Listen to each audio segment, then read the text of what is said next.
Hey everybody, what's going on? Alan here. Welcome to the channel. Thank you for tuning in. I hope this video is gonna help you out. I didn't even bother looking to see if there are any other videos, but I'm always gonna make a video on what I'm doing. Something's crawling up my leg. So if you've been following along, you know that I've got this OBS here that I put an LS in. There it is right there. It's in, runs and drives, starts up. I took the battery out, or I would prove it. But if you've been following along, you know. I don't have to prove it. Got a bag over the fuses and computer and stuff right now because that's where everything just wanted to lay. I was trying to get it to lay over in this direction, trying to reroute some of the wires, but I ended up making just like a mess out of it, and it's still not like long enough to really put it where I want to put it. So, but I got a harness. Actually, it's already here. There's a box right there, $99 harness. Subscribe and hit the notification bell because that's going to require some customization too. Being here in California, I have to have rear oxygen sensors, and none of these aftermarket harnesses have oxygen sensor or rear oxygen sensor options in the harness, at least not that I could find. So, but the plugs are the same. Maybe I can just pull these wires out and plug them into the new plug, and all the evap stuff too I need. Nobody has like evap stuff going to the back because, again, California, who cares about that other than California? So I got a harness that's gonna let me put everything in the inside, which is pretty cool. It'll keep it out of the elements and keep the engine bay looking a lot cleaner. But a part of this swap is I got this out of an 03 Yukon, and you know, I'm trying to keep it cheap as possible. I don't want to buy a whole new drive-by cable throttle body just so I can keep my pedal. You know, it doesn't make sense to me. Pay hundreds of dollars to downgrade when all you got to do is, you know, just find a way to bolt that drive-by wire pedal into your car. So that's what I'm gonna do, and I think I've already got a plan. I've already been doing a lot of eyeballing on the differences between the two pedals. I've already pulled my old pedal out, so I'll show you what it's gonna take. All right, so here is the original 88 to 98 OBS. I don't know if it goes all the way to 98, but mine's a 94. Drive-by cable, and you can see that it's a lot shorter than the drive-by wire. If we line up the bolt holes, or at least this point here and this point here, because that's where it's getting bolted in at. So this pedal's a lot shorter. It's closer to this tabletop than this pedal. Now it looks like the end of the pedal is in the same spot, but the pivot point where this arm is actually a lot closer this way on the old pedal. And another thing is that the old pedal sits more directly over the bolt pattern, where this pedal's like way off to the right of the bolt pattern. So that's what we're going to adjust. Now, as far as the height goes, we can adjust that. This guy, I don't know what this is, some sort of dampener. It has a cable going into it. Maybe it worked and did something when the cable was hooked up, I don't know, but it doesn't do anything right now. So I'm gonna take this off and make a shorter bar, just the right size, that makes it the same height as this pedal, right, which is quite significant. So we'll start there and see if we can get at least that height to match, pivot point to pivot point here at the underneath the pedal. Another thing I want to do is actually use my pedal and knock the pin out somehow, maybe, or weld a new pin on, but have the pedal going in this direction. That'll help with, you know, putting the pedal over the bolt pattern and getting away from the transmission tunnel. I'm going to start by getting this arm off so we can flatten out this part of it. Just make it nice and flat and get rid of this pin that's going in that direction. Whew. There's one.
Alright, so to shorten it, I'm going to cut about 3 inches off of this guy from here to just below the hole.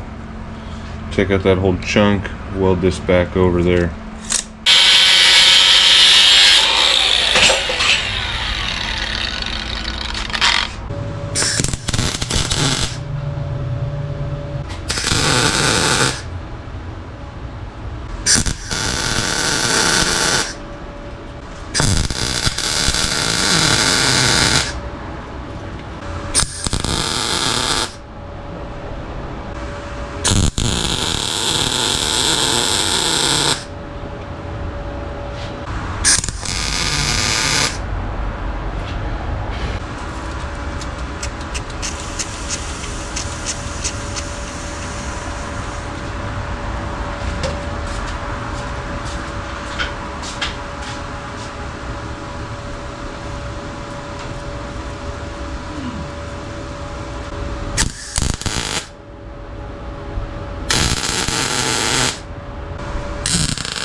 I got the bar made.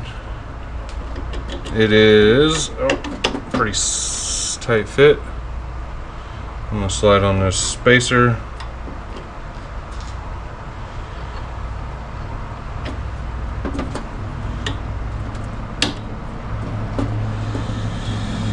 Then we'll see if we can reuse some of these things.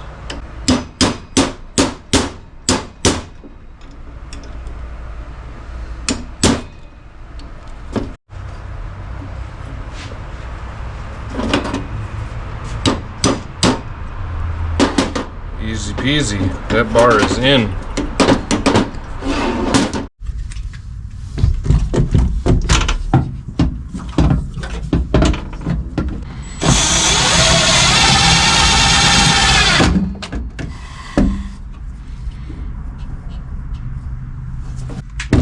Alright, pedals installed basically.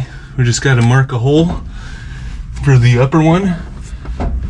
Alright, it's a 15/64 drill bit.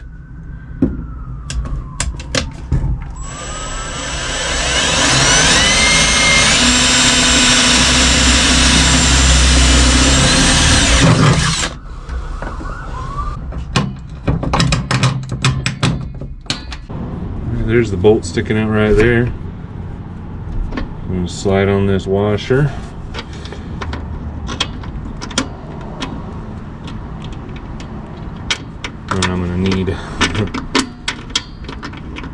I'm gonna need someone turning it from the inside or holding it from the inside while I tighten it here. All right, pedal is in. How dark is that?